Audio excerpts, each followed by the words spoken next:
근심 있는 그리스도인이라는 말씀으로 말씀의 은혜를 받도록 하겠습니다. 같이 한번 따라해 보겠습니다. 근심 있는 그리스도인. 예, 여러분 로마서 9장 1절에서 2절 말씀을 같이 한번 읽어보겠습니다. 시작. 내가 그리스도 안에서 참말을 하고 거짓말을 아니하노라. 나에게 큰 근심이 있는 것과 마음에 그치지 않는 고통이 있는 것을 내 양심이 성령 안에서 나와 더불어 증언하노니. 3절 말씀도 마저 읽겠습니다. 나의 형제 곧 골육의 친척을 위하여 내 자신이 저주를 받아 그리스도에게서 끊어질지라도 원하는 바로라. 예. 내가 그리스도 안에서 참말을 하고 거짓말을 아니하노라. 나에게 큰 근심이 있는 것과 마음에 그치지 않는 고통이 있는 것을 내 양심이 성령 안에서 나로 더불어 증거한다. 내가 원하는 것은 내 형제 고륙의 친척을 위해서 염려하고 근심하는 것인데, 그것은 내가 하나님에게 저주를 받아 끊어진다 할지라도 내가 원하는 바다. 아주 굉장한 충격적인 말씀을 하고 있습니다. 참말을 하고 거짓말을 하지 않는다. 내 마음에 큰 근심이 있고 큰 고통이 끊어지지 않고 계속 내 마음속에서 일어난다. 이런 말들은 잘 쓰지 않는 표현인데, 예수님께서도 성경 말씀하실 때 내가 진실로 너희에게 이르노니, 이런 표현을 아주 중요한 성경 말씀을 하실 때 말씀하셨습니다. 그만큼 정말 내 혼을 다 토해서 내 인격을 다 쏟아 부어서 증거하는 말씀이라 하나님께서 사도 바울의 입을 통해서 이렇게 강력하게 하시는 말씀인데, 여러분 근심이 있다고 말합니다. 여러분들도 근심이 있으시죠? 나는 근심이 없어요 하시는 분 손 들어보십시오. 나는 근심이 없어요. 나는 항상 마음이 기쁘고 즐겁고 평화롭고 모든 건 다 하나님이 알아서 해주시니까 나는 근심 없이 살아갑니다 하시는 분 있으시면 손 들어보세요. 다 근심이 있죠. 근심이 있는 것이 정상이라고 말할 수는 없겠지만 근심이 있는 것이 합당하다고 볼 수 있습니다. 상황에 합당하다 그렇게 볼 수 있습니다. 정말 근심거리가 없는데, 근심할 만한 것이 없는데 근심한다면 그것은 비정상적인 것이겠지만, 근심해야 되는 상황이고 근심해야 되는 문제가 있다 그 말입니다. 여러분, 근심이 있는 것은 옳습니까? 옳지 않습니까? 근심이 있는 것이 옳은가 옳지 않은가? 또는 근심이 유익한 것인가? 무해한 것인가? 무익한 것인가? 어떻습니까? 근심이 있는 것이 좋은 것입니까? 안 좋은 것입니까? 여러분, 예수님께서 뭐라고 말씀하셨는지 한번 요한복음 14장 1절 말씀을 보시면요, 여기 성경에 나오진 않은데요, 이제 스크린에 나오진 않는데 이렇게 잘하는 말씀입니다. 너희는 마음에 근심하지 말라 그랬습니다. 예수님께서 너희는 마음에 근심하지 말라. 하나님을 믿으니 또 나를 믿으라 그랬어요. 주님은 근심하지 말라고 말씀하셨습니다. 또 구약의 잠언에 보니까 근심은 사람의 뼈를 썩게 하고 마음을 상하게 한다는 표현이 있습니다. 근심은 사람의 뼈를 썩게 하고 마음을 상하게 한다는 말이에요. 그러니까 근심은 우리의 육체와 우리의 정신과 우리의 영혼을 갉아먹는다 그 말입니다. 근심을 많이 하면 건강도 나빠진다는 말이에요. 근심을 하게 되면 마음이 즐거울 수가 없어요. 마음이 항상 상해 있어요. 근심을 하게 되면 마음이 항상 우울해요. 우리의 육체와 우리의 정신과 우리의 영혼까지도 심각하게 그리고 부정적인 영향을 미치는 것이 근심이라고 성경이 말씀해서 주님께서도 근심하지 말라고 이렇게 말씀하셨어요. 그런데 오늘 사도 바울은 뭐라고 말씀하냐면, 나에게 내가 그리스도 안에서 참말을 하고 거짓말로 말하는 것이 아니라 내게 큰 근심이 있다고 그랬어요.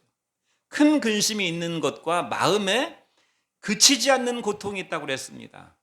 그치지 않는 고통, great sorrow니까 아주 어마어마한 슬픔이 있는 것과, 근심이 얼마나 심각한지 슬픔입니다. 근심이 큰 슬픔이 있는 것과 끊어지지 않는 고뇌라고 되어 있어요. 고통은 그냥 단순히 육체적인 고통 이런 정도로 생각할 수 있지만 고뇌입니다. 주님이 겟세마네 동산에서 하셨던 그 고뇌 있잖아요. 고뇌에 찬 기도, 정신적으로 영적으로 압박을 받는 그러한 고뇌가 내 마음속에서 계속 끊어지지 않고 있다.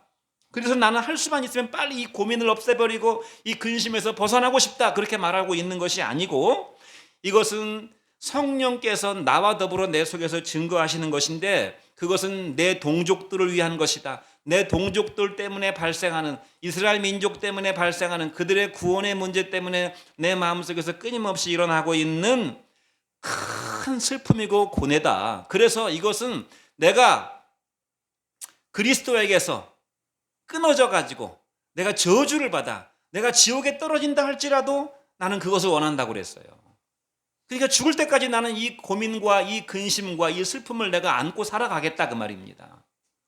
왜냐하면 그 문제는 내가 죽을 때까지 완벽하게 해결되는 문제가 아니기 때문에 그렇다는 말입니다. 자, 그러면 우리는 어떤 자세, 어떤 입장을 취할 것인가, 어떤 스탠스를 취할 것인가 한번 생각해 보세요. 근심을, 주님께서는 근심하지 말라고 말씀하셨어요. 근심하지 말라. 구약 성경도 근심은 뼈를 썩게 하고 마음을 상하게 하는 거니까 근심을 버리라고 말씀하셨고, 전체적으로 성경 말씀에서는 근심을 멀리하고 근심을 대척하라고, 대신 믿으라고, 하나님께 맡기라고 대체적으로 말씀하고 있지만, 사도 바울은 이례적으로 나는 내 마음에 근심이 있고, 이것이 근심은 굉장한 슬픔이고 이것은 내 마음에 아주 끊어지지 않는 고뇌고, 나는 이 근심 걱정 때문에 내가 그 근심 걱정의 문제가 해결될 수만 있다면 내가 그리스도에게서 끊어진다 할지라도, 내가 지옥에 떨어진다 할지라도 나는 그것을 원한다고 말할 정도로 그 근심을 붙잡고 산다 이 말입니다. 그러면 우리가 정말 하지 말아야 될, 우리가 이 근심이라는 것이 하지 말아야 될 근심이 있고 해야 될 근심이 있구나, 백해무익한 근심이 있고 100번을 해도 유익한 근심이 있구나 라고 생각해서 구별해서 생각할 필요가 있다는 것입니다. 고린도후서 7장 10절 말씀을 같이 한번 읽어보도록 하겠습니다. 고린도후서 7장 10절이 이 말씀을 아주 명확하게 우리에게 정리해주고 있는데요. 같이 한번 읽어보겠습니다. 시작. 하나님의 뜻대로 하는 근심은 후회할 것이 없는 구원에 이르게 하는 회개를 이루는 것이요, 세상 근심은 사망을 이루는 것이니라 그랬습니다. 그러니까 두 종류의 근심이 있다고 성경이 말씀하고 있어요. 세상 근심이 있고 하나님의 성령께서 내 속에서 하시는 성령이 주는 근심이 있다는 것입니다. 세상 근심과 성령의 근심이 있어요. 세상 근심은 무엇이겠습니까? 무엇을 먹을까, 무엇을 입을까, 무엇을 마실까 하는 근심입니다. 의식주를 중심으로 행해지는 근심입니다. 그러니까 이것은 무엇을 먹을까, 무엇을 마실까, 무엇을 입을까 하는 근심이라고 하는 것은, 우리가 저녁에 오늘은 점심 뭐 해 먹지, 저녁 뭐 해 먹지, 오늘은 된장찌개를 먹을까, 중국 음식을 먹을까, 이런 근심을 말하는 것이 아니고 어떻게 먹고 살 것인가, 어떻게 나와 내 자식들과 우리 가족이 헐벗지 않고 어떻게 옷을 입고 살아갈 것인가, 어떻게 내가 안정된 주거 환경에서 인생을 살아갈 것인가 하는 이 먹고 마시고 생활하는 이런 모든 일체의 인간 걱정, 근심을 말하는 것입니다. 이것이 바로 세상 근심이에요. 그 다음에 좀 더 나아가서, 그러면 먹고 마시고 생활하는 문제가 해결됐다고 인간의 근심이 사라지는가? 그렇지 않지요. 그 근심은 끝이 없습니다. 어떻게 하면 좀 더 잘 먹고, 어떻게 하면 좀 더 좋은 옷을 입고, 어떻게 하면 좀 더 좋은 차를 타고 인생을 살 것인가, 어떻게 하면 남들이 부러워하는 위치에서 인생을 살아갈 것인가, 끊임없이. 그러므로 세상에 근심 걱정이 없는 사람이 없다는 말이 바로 그 말입니다. 나보다 좀 더 좋은 환경, 좋은 조건, 좋은 여건 속에서 살아가는 사람은 근심이 없겠는가? 아니죠. 그 사람은 더 나은 것을 위해서, 더 좋은 것을 위해서 끊임없이 욕심이 끊임이 없기 때문에, 욕심이 끝이 없기 때문에 근심도 끝이 없는 것이다 하는 것입니다. 근심이 끝이 없다는 것은 욕심이 끝이 없다는 말이기 때문에 그랬습니다. 자, 이런 세상 근심 걱정은 우리 인생을, 사람들의 영혼을 죄의 길로 유도합니다. 근심 걱정은 반드시 인간을 죄의 길로 유도하게 돼 있어요. 그리고 그 마지막 결국은 사망을 성취한다고 성경 말씀이 말씀하고 있어요. 하나님의 뜻대로 하는 근심은 후회할 것이 없는 구원에 이르게 하지만 세상 근심은 뭘 이룬다고 그랬습니까? 사망을 이룬다고 그랬어요. 그 근심들이 하나 둘 쌓이고 모여져 가지고 사망을 성취한다고 그랬어요. 근심은 그냥 괜히 일어났다가 사라지는 것이 아니고 그것들이 계속 쌓여서 사망을 성취한다. 근심이 의도하는, 마귀가 인간에게 세상 근심을 갖다주는 그 궁극적인 목표가 있어요. 그냥 단순히 인간을 괴롭히려고 하는 것이 아니라 인간을 사망으로 몰고 가는 그런 근심이 바로 세상 근심이라는 것입니다. 이런 근심은 백해무익한 근심이죠. 그러나 성령의 근심은 어떤 근심입니까? 성령은 죄로 인한 근심입니다. 믿는 백성이 죄를 지면 믿는 백성이 마음속에 누군가를 미워하고 믿는 백성이 말을 험악하게 말을 하고 우리도 원치 않게 내 속에 있는 어떤 죄악의 본성이 갑자기 충동적으로 살아나가지고 어떤 탐욕을 느끼고 정욕을 느끼고 말을 함부로 하고 사람을 미워하고 우쭐해가지고 교만하고 자기를 자랑하고 이런 죄악의 어떤 충동들이 내 마음에서 일어나고 이런 것들이 행동으로 드러나게 될 때 믿는 백성은 성령이 그 안에서 근심시킨다 그 말입니다. 성령이 근심하고 우리 영혼으로 하여금 근심하게 만든다는 것입니다. 내가 이것밖에 안 되는 인간이구나. 내가 믿는 백성으로서 이렇게 하면 안 되는데 내가 뭐 잘났다고 잘난 척을 하고 남한테 말을 함부로 하고 도도하게 인생을 그런 식으로 살아왔는가. 이렇게 자기 속에서 일어나는 근심이 있어요. 거리낌이 있어요. 두려움이 있어요. 성령이 나를 떠나시는 것이 아닌가. 기도가 잘 안 되고 하나님이 예배를 드려도 은혜를 안 주시는 것이 아닌가. 이런 마음의 걱정 근심이 생기는 것은 지극히 정상적이고 그건 100번 유익한 근심이라는 것입니다. 나아가서 내 영혼과 교회를 위한 근심이 있어요. 교회를 위한 근심, 우리 교회를 위한 근심이 계속 마음속에 일어납니다. 예배를 나오지 않는 성도가 있으면 그 예배를 참석하지 않은 성도 때문에 근심이 일어나는 것입니다. 제가 그러하고 저와 같은 마음을 가진 사람은 왜 오늘 집사님이 안 오셨을까? 오늘 집사님 표정이 어두운데 무슨 문제가 있나? 무슨 시험에 들으셨나? 마음속에 나하고 아무 관계없다 그렇게 생각하는 사람이 있을 수가 있겠지만 마음속에 성령이 근심을 시키는 사람은 마음속에 무겁고 부담감이 생기고 걱정이 된다는 말입니다. 하나님 역사에 대한 근심, 우리 교회가 어떻게 될 것인가, 우리 교회가 10년 후에 어떻게 될 것인가, 우리 교회가 예수님 오실 때까지 우리 교회가 든든하게 서 있을 것인가, 우리의 믿음의 후세 세대들은 어떻게 될 것인가, 이런 마음의 염려, 걱정, 근심. 성도에게 무슨 문제가 생기면 그것이 내 문제가 아님에도 불구하고 그것 때문에 내 마음이 부담이 되고 걱정이 되는 그런 근심, 바로 성령께서 시키시는 근심이다 그 말입니다. 우리 자녀 세대들에게 하나님 말씀이 1대1로 가르쳐져서 저들에게 하나님 복음이 들어가야 되는데 저들이 하나님 말씀을 듣고도 믿지 않으면 어떻게 될까? 어떻게 될까? 그런 근심이 있어요. 그런 염려가 있어요. 내 자식이 직장에 들어가서 직장 생활을 할 수 있을까? 월급을 받고 인생을 살아갈 수 있을까? 좋은 조건의 배우자를 만날 수 있을까? 물론 이런 걱정 근심도 있지만 사실 이런 걱정 근심은 해도 별로 유익이 없는 걱정 근심, 그 유익이 없는 걱정 근심이기 때문에 차라리 안 하는 게 나아요. 기도하는 게 낫습니다. 그러나 우리가 해야 되는 걱정 근심이 있어요. 내 자식의 영혼이 어떻게 될 것인가? 우리 교회가 어떻게 될 것인가? 저 성도님이 어떻게 될 것인가? 이런 걱정 근심이 바로 성령께서 시키시는 근심이라는 것입니다. 이런 걱정 근심들은 사람으로 하여금 구원의 열매를 맺고 인격과 사역과 삶에 좋은 열매를 맺게 된다는 것입니다. 그러므로 이런 걱정 근심은 100% 필요한 것이에요. 교회를 다니면서 아무런 부담도 없고 근심도 없고 걱정도 없다는 것은, 그리고 오직 내 마음속에서 일어나는 생각과 걱정 근심들은 어떻게 잘 먹고 잘 살 것인가, 어떻게 더 많이 복을 받아서 어떻게 더 부귀영화를 누릴 것인가, 이런 것만 있다면 그 사람은 정말 거듭난 사람인가, 성령이 그 속에 거하시는 사람인가, 우리가 의심해 볼 필요가 있는 것입니다. 사도 바울의 근심 100% 저와 여러분들에게도 필요한 근심입니다. 영적 근심이 100% 필요한 이유가 무엇인가 하면, 근심은 어디에서 오는 것입니까? 근심은 관심으로부터 오는 것입니다. 관심이 있기 때문에 근심이 생기는 것이, 관심이 없으면 근심도 안 생겨요. 내 자식에게 내가 많은 관심을 쏟고 있기 때문에 늘 자식 걱정 근심이 되는 것입니다. 내가 우리 가족에게 늘 관심을 갖고 있으니까 늘 가족 걱정 근심을 하게 되는 것이에요. 먹고 사는 것에 내 관심이 많이 가 있으니까 먹고 사는 것 때문에 걱정 근심이 일어나게 되는 것입니다. 관심을 뒤집으면 근심이 되는 것입니다. 관심을 뒤집으면. 그러므로 영어에 concern이라는 말이 있잖아요. concern이라는 말은 근심이라는 말도 되지만 관심이라는 뜻도 있어요. 근심과 관심은 같은 것이다 그 말입니다. 그러므로 좋은 근심은 좋은 관심에서 오는 것입니다. 성령께서 시키시는 근심은 아무나 할 수 있는 것이 아니고, 성령이 시키시는 교회 근심, 교회 걱정, 성도 근심, 성도 걱정, 내 자식의 영혼에 대한 근심, 걱정은 성령님께 관심이 있는 사람만 일어나는 것이에요.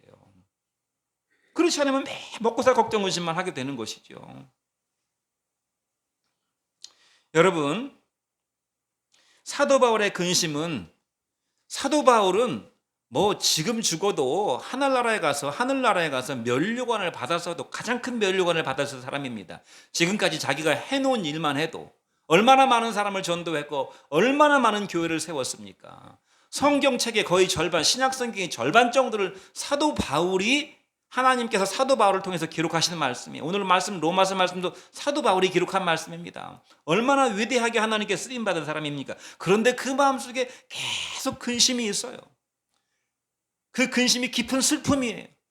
그리고 굉장히 깊은, 끊어지지 않는, 끝나지 않는 영적 고뇌입니다. 그것은 무엇이었습니까? 내가 많은 아시아 사람들을 전도했고, 유럽으로 건너가서 고린도도 전도했고, 뭐 많은 지역을 전도했는데 정작 내 동족 이스라엘 사람들은 구원을 받지 못하고 있다는 것에 대한 이 안타까움, 자기 동족에 대한 깊은 관심. 사도 바울은 주님의 은혜로 변화돼서 예수를 믿고 예수님의 사도가 되었지만 자기의 친척 고륙들이 있습니다. 믿지 않는 자기 친척 고륙들이 있어요. 아니, 믿지 않는 정도가 아니라 예수님을 적대시하고 예수님을 이단 괴수라고 생각하고 기독교회를 박해하고 핍박하는 자기 동족들이 있어요. 영적으로 무지해가지고 눈에 보이는 것만 가지고서 세상을 살아가는 자기 동족들이 있다, 이 말입니다. 이 동족들에 대한 깊은 관심과 슬픔이 있었어요. 그도 그럴 것이 왜 그렇습니까? 이스라엘이라고 하는 나라가, 자기 동족이, 이스라엘이라고 하는 말 자체가 무슨 뜻입니까? 하나님과 더불어 겨루어 승리한 사람들이란 뜻이에요. 다른 말로 말하면 이스라엘이라고 하는 말 자체는 하나님 백성이란 말입니다. 세상 사람들은 더 많은 땅을 차지하고 더 많은 부를 차지하고 더 많은 정복 전쟁을 통해서 더 많은 노예들을 부리고 자기들의 제국을 세우고 자기들의 영화를 추구하는 그런 인생을, 이 땅에 있는 것들과 승부를 벌이는 인생을 사는 그런 사람들이었고 그런 민족들이었고 그런 국가들이었지만 이스라엘은 특별한 민족이었습니다.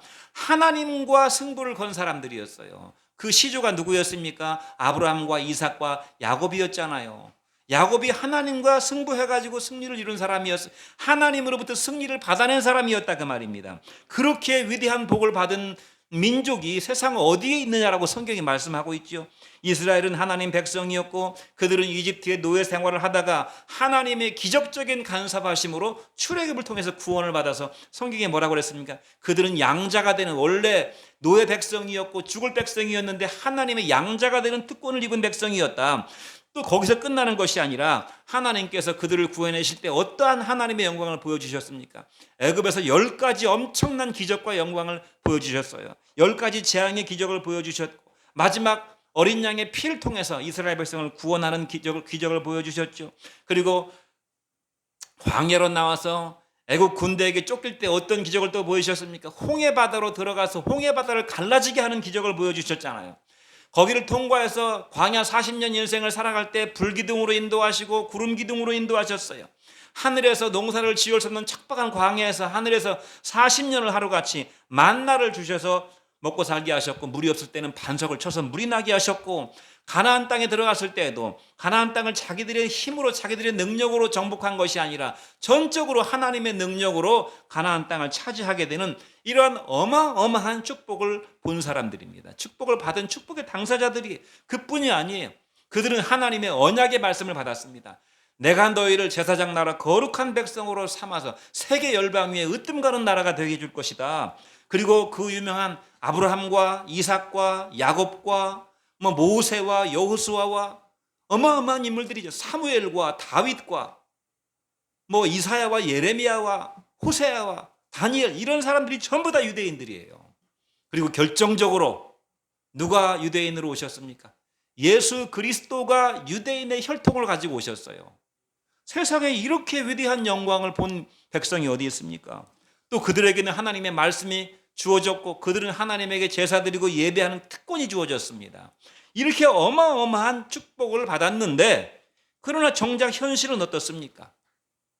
예수님이 십자가에 못 박혀 죽으신 AD 30년 부근부터 AD 70년까지 유대인들은 예수님을 십자가에 못 박아 죽이고 예수를 배척했습니다.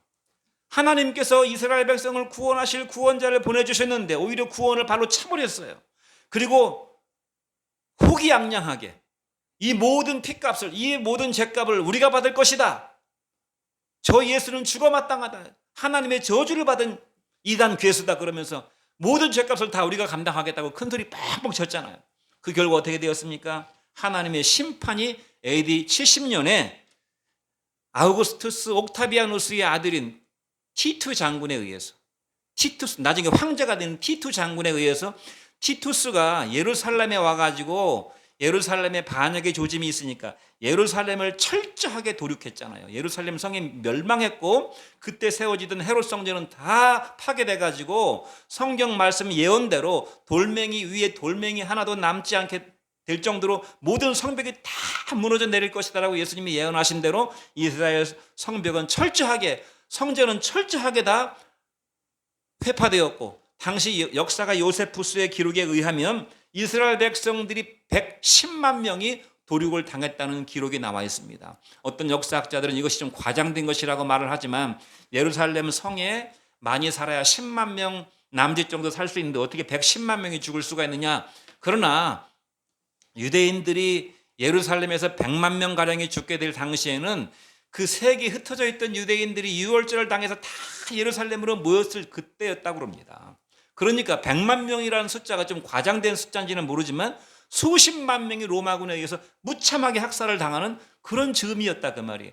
그런 사건, 사도 바울이 이 서신을 쓸 때는 대개 AD 한 60년 무렵에 이 기록을 썼다고 그러는데 앞으로 한 몇 년 후에 닥쳐올 그런 하나님의 심판을 사도 바울은 예감하고 있었어요. 그러니까 자기 마음속에 이런 정말 내가 지옥에 떨어질지언정 우리 백성이 구원받기를 원한다고 하는 그러한 슬픔과 고뇌의 기도가 나올 수밖에 없는 상황이었다 그 말입니다. 사도 바울의 큰 근심은 동족의 구원을 향한 간절한 그런 근심이었어요. 그러므로 이런 근심은 마땅한 근심인 것이죠. 모든 신자, 저와 여러분들도 이런 근심이 있어야만 되는 것이다 그 말입니다. 만약에 이런 근심과 걱정이 없다면 우리는 하나님에게 큰 책망을 받을 것이라는 말. 왜냐하면 우리가 관심이 없다는 얘기이기 때문에. 제가요 중학교 1학년 때인가 2학년 때 자전거를 타고 그 읍내에 있는 중학교를 다녔는데 왔다 갔다 하면서 교통사고 현장을 종종 목격할 때가 있었는데 한 번은 자전거를 타고 집에 오는데요. 그 이쪽에 이제 논산고등학교라고 이렇게 언덕에 고등학교가 있었고 쭉 미끄럼 이렇게 내려오는 길이 있고 이쪽에 이제 그 편도 1차에 그 지방 도로가 있었습니다. 근데 내려오는데 오토바이가 차에 치였어요. 트럭에 치였어요. 오토바이는 나뒹굴어져 있고 시체가 있는데 거기 핏물이 잔뜩 고였어요. 가만히 거적대기로 덮어놨어요. 제가 그걸 보고 수십 년의 세월이 흘렀는데도 그 충격이, 사람이 죽는 충격이, 죽은 충격이, 그 핏물이 흥건해가지고 오토바이는 나가 떨어져 있고 그 거적대기로 덮어놓은 그 충격이 아주 충격적인 기억으로 남아 있습니다. 죽음이라고 하는 것, 사람이 죽는 것이라고 하는 건 이렇게 참혹한 것입니다. 육체의 죽음도 이럴진데 영혼의 파멸이라고 하는 것은 상상할 수 없는 것이에요. 상상할 수 없는 것. 여러분, 만약에 여러분의 가족이 물에 빠졌다고 생각해 보세요. 여러분의 가족이 물에 빠져서 지금 구해야 되는데 내 힘으로 구할 수가 없어요. 누군가 구조선이 오든지 구조요원이 와가지고 구해줘야 되는데 어떻게 하겠습니까? 발을 동동 구르면서 막 정신이 없어가지고 막 살려달라고 아우성을 치지 않겠습니까? 내 가족이 물에 빠져서 지금 허우적거리며 죽어가는데 거기서 어떤 사람이 나는 수영 못하니까 나는 할 수 없어. 어떻게 때가 되면 누군가 와서 구해주겠지. 시간이 흐르면 어떻게 되겠지. 그렇게 하는 그런 마음을 먹을 사람이 누가 있겠습니까?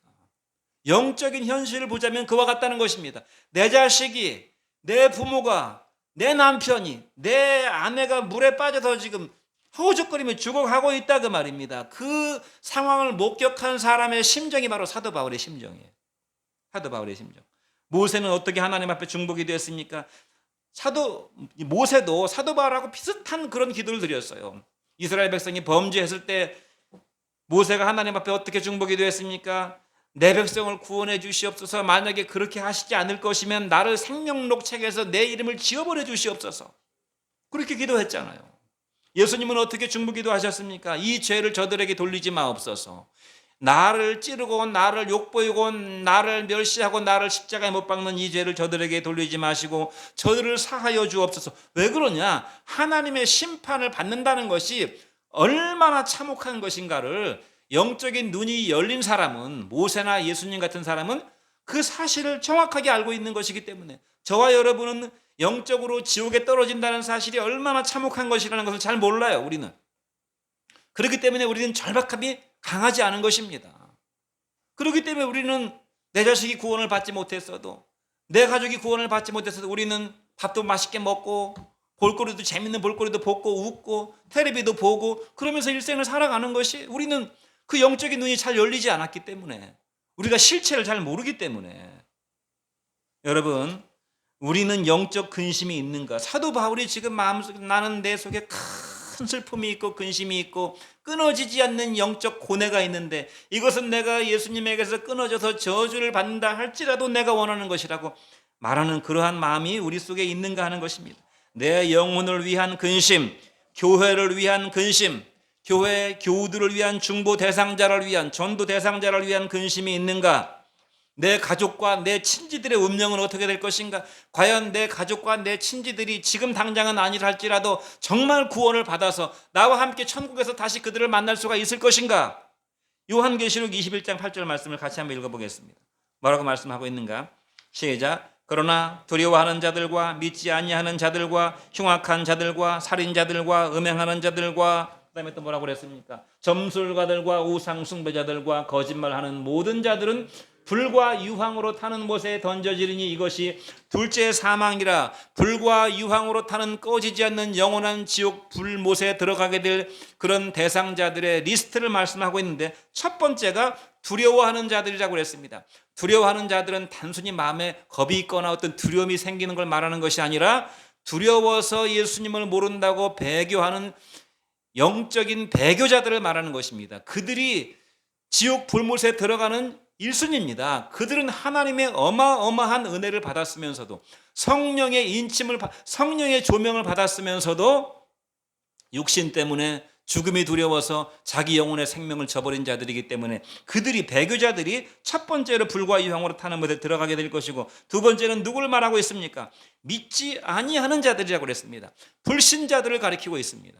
불신자들이 지옥에 들어가게 될 것이다. 그 다음에 누굽니까? 흉악한 자들과 살인자들과 음행하는 자들과 쭉 이렇게 명단이 나오고 있어요. 우리가 두려워하는 자들과 믿지 아니하는 자들은 영적인 범죄이기 때문에, 영적인 죄악이기 때문에 이게 실감이 잘 안 날 수 있으니까, 이 두려워하는 배교자들, 교회 다니다가 난 교회 다니기 싫어. 뭐 옛날에 한때 은혜도 받고 뭐 기도도 열심히 했지만 이제는 나는 절에 다닐 거야. 절에 가니까 뭐 어떤 보살이 막 복을 받았다고 그러면서 무슨 체험했다고 그러면서 막 이렇게 하니까 홀딱 넘어가가지고 나는 절에 다닐 거야 그러면서 절로 가버리는 사람, 예수님이 주신 그 고귀한 신앙을 저버리고 절로 다니는 사람, 뭐 그럴 수도 있는 거 아닌가? 종교는 자유니까, 자기 선택이니까 그럴 수도 있겠지. 에이, 저 나쁜 놈의 인간 같으니라고. 그런 사람 별로 없을 것이라 그 말입니다. 배교한다고, 신앙 바꾼다고, 종교 옮긴다고 그렇게 손가락질 받을 사람 별로 없어요. 또 안 믿는 사람이라고 해서, 교회를 안 다닌다고 해서 막 비난받고 정죄받습니까? 안 받잖아요. 그러니까 이런 것에 대한 심각성을 우리가 모를 수가 있어요. 그래서 뒤에 보니까요, 흉악범이 있어요. 흉악범. 지옥에 가는 사람들 중에 흉악범이 있습니다. 살인을 저지르는 살인자들, 음행자들, 창기들, 창녀들, 동성연애자들, 이런 무시무시한 사람들의 목록이 나오는 것이 뒤에 보니까. 그런데 이들보다도 더 앞서 지옥 가는 사람이 두려워하는 자들, 믿지 아니하는 자들이라고 나왔잖아요. 그러니까 이게 무슨 말입니까? 내 사랑하는 자식이 흉악범들, 막 무슨 살인범들, 무슨 막 동성연애하는 사람들, 창녀들, 창기들, 이런 사람들과 한 부리로 취급받고 있다는 것입니다. 영적으로는. 그들과 함께 지금 지옥으로 가는 대열에 함께 지금 막 뭣도 모르고 걸어가고 있는 것이라는 말이에요. 이런 걸 통해서 우리가 실체의 진실, 왜 그런 말이, 실체의 진실을 우리가 알아야 된다는 거. 믿지 않는다는 것이, 하나님을 안 믿는다는 그 실체가 무엇인가, 그 실체의 진실을 알아야 된다는 것입니다. 그 실체의 진실을 모르면 우리가 그것을 절감할 수가 없어요. 하나님 말씀을. 그리고 간절한 기도를 할 수가 없습니다. 사도 바울처럼 내 마음에 큰 근심과 내 마음에 이 끊이지 않는 고뇌 그리고 그 슬픔과 그것 때문에 일어나는 그 기도를 이해할 수 없다는 것입니다.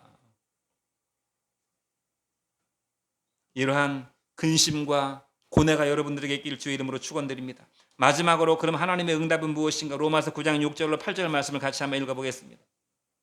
로마서 9장 6절로 8절. 그러나 하나님의 말씀이 폐하여진 것 같지 않도다. 이스라엘에게서 난 그들이 다 이스라엘이 아니요. 그 다음에 또한 아브라함의 씨가 다 그의 자녀가 아니라 오직 이삭으로부터 난 자라야 내 씨라 불리리라 하셨으니 곧 육신의 자녀가 하나님의 자녀가 아니요 오직 약속의 자녀가 씨로 여기심을 받느니라 그랬습니다. 이 사도 바울의 고뇌와 근심에 대한 하나님의 응답은 무엇인가 하면 아브라함의 씨라고 그래서 다 아브라함의 씨가 아니라는 것입니다. 아브라함의 씨가 다 아브라함의 씨가 아니라는 것입니다. 아브라함의 씨는 공식적으로 일단 우리가 잘 알고 있는 대로 두 명의 아들이 있었죠. 한 사람은 누구였습니까? 이스마엘이었죠. 이스마엘은 첫 번째 아들이었습니다. 비록 몸종인 사라의 몸종인 하갈의 몸에서 태어났지만 아브라함의 씨를 받고 태어난 아브라함의 첫 번째 아들이었어요.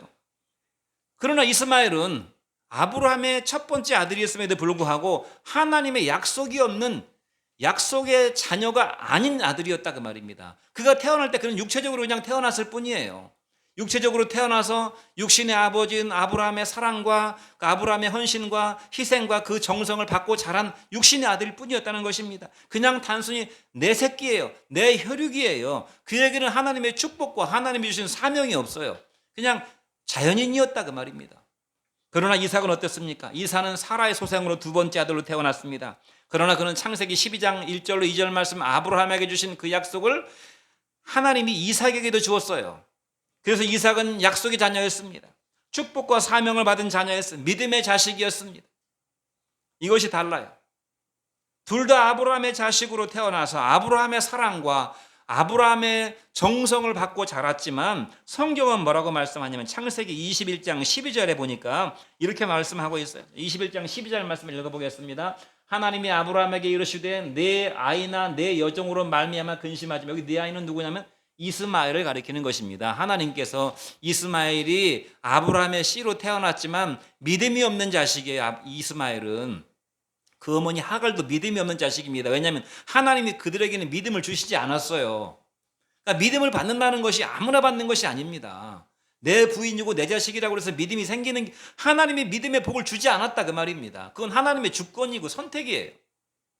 그래서 하나님께서 뭐라고 말씀하셨는가 하면 믿지 않는 말하자면 이삭의 배다른 엄마죠. 이삭의 배다른 엄마인 하갈과 배다른 형인 이스마엘 때문에 이삭이 믿음으로 자라는데 많은 어려움이 있어요. 그러니까 분가시키라고 그랬어요. 쫓아내라고 그랬어요. 좀 더 직설적으로 말하면 그들을 쫓아내라고 그랬어요. 그러니까 자기의 종이지만 아내였던 하갈과 이스마엘을 쫓아내게 되는 그 아브라함의 심정이 어떠했겠습니까? 아무리 종의 자식이라도 내 새끼인데요. 내 정성과 내 사랑으로 키운 자식인데 어떻게 했어요? 그러니까 마음에 굉장한 고민이 있었겠죠. 그러니까 하나님께서 뭐라고 말씀하셨는가? 하나님이 아브라함에게 이르시되 내 아이나 내 여종으로 말미암아 근심하지 말라. 사라가 내게 이른 말을 다 들으라. 이삭에게서 나는 자라야 내 씨라 부름 받을 것이라고 그랬어요. 그러니까 영적인 이 현실이라고 하는 것은 얼마나 어떤 사람에게는 말로 할 수 없는 은혜의 축복이지만 어떤 사람에게는 얼마나 참혹한 결과를 가져오는 것인가. 버려지게 된다 그 말입니다. 버려지게 되는.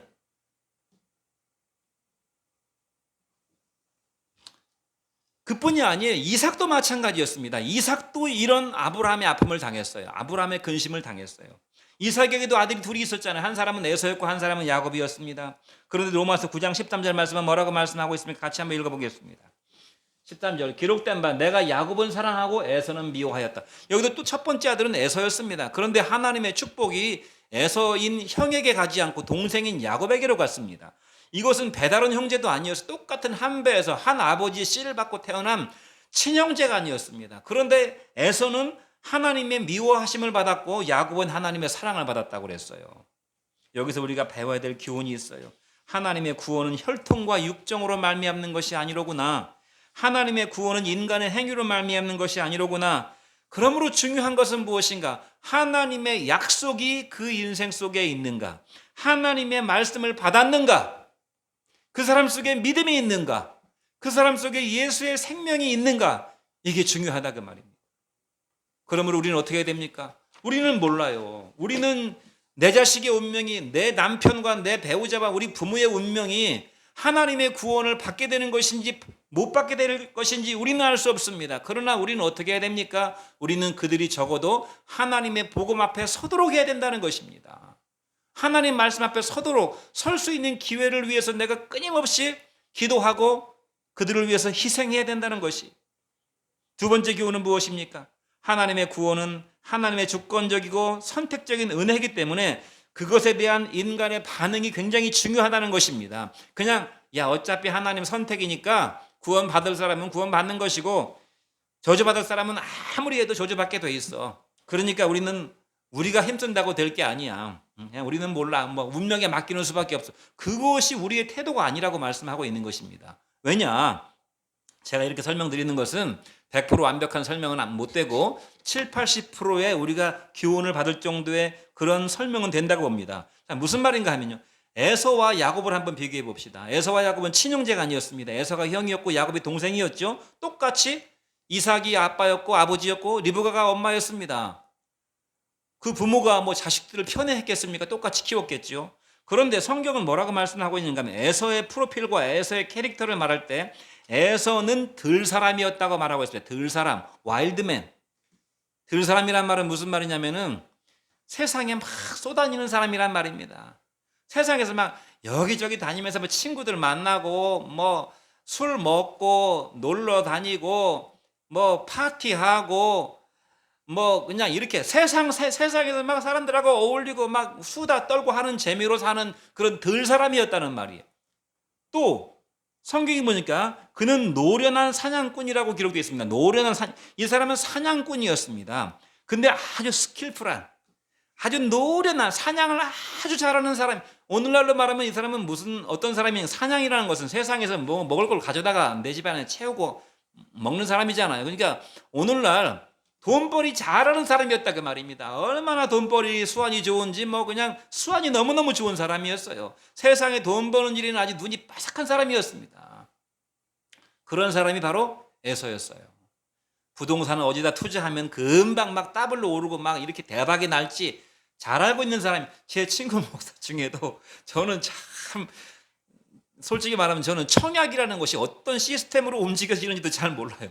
아파트 청약 같은 거 어떻게 해야 되는지를 모른다 그 말입니다. 근데 제 친구 목사 중에 한 사람은 부동산 투자에 아주 해박한 지식이 있는 사람이 있어요. 돈도 잘 벌었어요. 그것 때문에. 그게 나쁘다는 게 아니고 어쨌든 세상 일의 돈벌이에는 아주 기가 막히게 감각이 살아있는 사람이 바로 에서였다는 말입니다. 그리고 마지막, 그것이 중요한 것인데 이것이 결정적인데요. 이 사람은 어떤 사람이라고 말하는가 하면 장자권을 팥죽 한 그릇에 팔아먹은 사람이라고 성경이, 그래서 이 사람을 뭐라고 말합니까? 망령된 사람이라고 말합니다. 망령된 사람. 그 영혼이 죽은 사람이라 그 말입니다. 망령된 사람. 장자권을 팔아먹었다는 말은 무슨 말인가 하면 세상 쾌락에 탐닉해서 하나님이 주신 축복의 실체를 모르고 그 축복이 얼마나 소중한 것인지를 모르고 팔아먹었다는 말이에요. 장자권 속에는 장자들은 재산의 2배를 받을 수 있는 권리와 아버지의 권위와 통치를 그대로 이어받는 것이 바로 장자권입니다. 그러니까 장자권을 받으면 아무리 동생으로 태어났어도 집안의 어른이 되는 것이에요. 그 다음에 더 결정적으로는 무엇인가? 하나님이 아브라함에게 주신 그 약속을 장자 계승으로 계속 이어받는 걸 말하는 것입니다. 그러니까 아브라함의 축복이 있잖아요. 내가 너로 큰 민족을 이루고 내게 복을 주어 내 이름을 창대하게 할 것이요 너는 복의 근원이 될 것이다. 내 씨를 통해서 천하 만민이 구원을 얻게 될 것이다 라고 하는 이 하나님의 언약의 말씀을 그대로 받게 되는, 계승하게 되는 권리가 바로 장자권이라 그 말입니다. 그런데 이것을 가볍게 여기고 죽 한 그릇에 자기 장자권을 팔아버렸어요. 이것이 바로 에서였습니다. 그러나 야곱은 어떤 사람이라고 말합니까? 야곱은 조용한 사람이었다고 말합니다. 야곱은 조용한 사람, quiet man. 조용한 사람이라면 우리가 quiet time이라고 그래요. 큐티한다고 그러잖아요. 야곱은 굉장히 사색적이고 묵상적인 사람이었어요. 친구도 별로 없었던 것 같아요. 그러니까 내적인 세계, 어떤 자기만의 영적인 세계 속에서 하나님의 초점을 맞추고 어떤 영적인 복을 자기는 장자권으로만 생각하면 영적인 복을 받을 수가 없는 사람인데, 나는 태어날 때부터 장자권을 가지지 못하고 태어났지만 그 장자권을 내가 갖고 싶다는 그런 많은 고민을, 어떻게 내가 그 장자권을 내가 가져올 것인가, 형이 가지고 있는 장자권을. 그래서 많은 고민을 한 사람이었어요, 이 사람은. 그래서 때가 되니까 기회를 얻었잖아요. 자기 아버지가 이제 유언을 해야 될 시간이 다가오고 있다는 사실을 깨닫고서 자기 형 흉내를 내가지고 자기 형처럼 여기다 털을 바르고서 목소리 변조해가지고 자기 형으로 거짓말로 속여가지고 장자권을 얻어냈잖아요. 이것이 인간적으로 보면 아니 사기꾼이네, 그렇게 말할 수 있지만 하나님의 복을 받기 위해서라면 수단 방법을 가리지 않는 것이 맞습니다. 죄를 짓는 것만 아니라면, 하나님의 복을 받기 위한 것이라면 다른 사람을 밟고서라도 내가 은혜 받아야 맞다, 그 말입니다. 하나님의 은혜를 받기 위해서라면, 내가 정말 하나님을 사모한다면 남의 집에 올라가서 지붕을 다 박살내고 뜯어서라도 내가 예수님 만나러 간다, 그 말이에요. 체면, 인간의 어떤 나에 대한 평가, 그런 게 중요한 게 아니라는 것입니다. 형한테 두드려 맞고 형한테 내가 큰 경을 칠, 그런 게 중요한 게 아니라 내가 하나님의 복을 받을 수만 있다면. 사랑하는 성도 여러분, 그러니까 이 야곱은 얼마나 평상시, 형은 맨날 놀러 다니고 사냥 다니고 들판으로 거리 쏘다니면서 친구 만나고 고기 잡아서 먹고 마시고 이렇게 노는데 인생이 팔렸지만, 야곱은 항상 집에서 하나님을 사색하고 내가 어떻게 복을 받을 것인가, 마음에 내가 못 받으면 어떡하지, 내가 하나님 축복을 못 받고 하나님 축복이 형한테 넘어가 버리면 어떡하지, 항상 그런 근심과 염려를 하다가 결국은 하나님의 복을 받았잖아요. 그리고 그 하나님 복을 받은 대가가 어떠했습니까? 형한테 위협을 느껴가지고 20년 타향살이 해야 되는, 아마 그것도 감수했을지도 몰라요. 내가 형의 복을 가로채면 분명히 형이 길길이 뛸 텐데 내가 집에서 편하게 살지는 못할 거야. 그렇지만 나는 이 복을 받고 말 거야. 그러면서 복 받고 나서 쫓겨갔잖아요. 자기 외삼촌 집으로 가서 수십 년 타향살이 했잖아요. 거기서 그 모든 걸 감수하고 항상, 그러니까 얼마나 그 인생에 환란 풍파가 많았습니까? 야곱의 인생 속에 편안하게 인생을 누리고 산 사람이 아니었잖아요. 여러분, 근심 걱정 없는 인생이 좋을 때도 있지만 항상 좋은 것은 아니라는 사실, 부모는 자식 걱정 근심을 해야 맞고, 가장은 늘 가족을 위한 근심 걱정을 해야 맞는 것이고, 선생님은 제자들을 위해서 근심 걱정이 있는 것이 맞고, 사장님은 직원들의 안위를 위해서, 복지를 위해서 근심 걱정해야 되는 것이 맞고, 대통령은 국민과 국가를 위한 걱정 근심을 해야 되는 것이 맞습니다. 퇴임 후에 내가 어디다가 내 사저를 얻을 것인가, 그 걱정 근심하지 말고, 요즘 대통령들은 퇴임하고 나면 막 사저들을 어마어마하게 무슨 유적지처럼 만드는 그런 습성이 생겼어요. 퇴임 걱정할 게 아니라 국가와 국민, 이 서민들 걱정을 해야 되죠.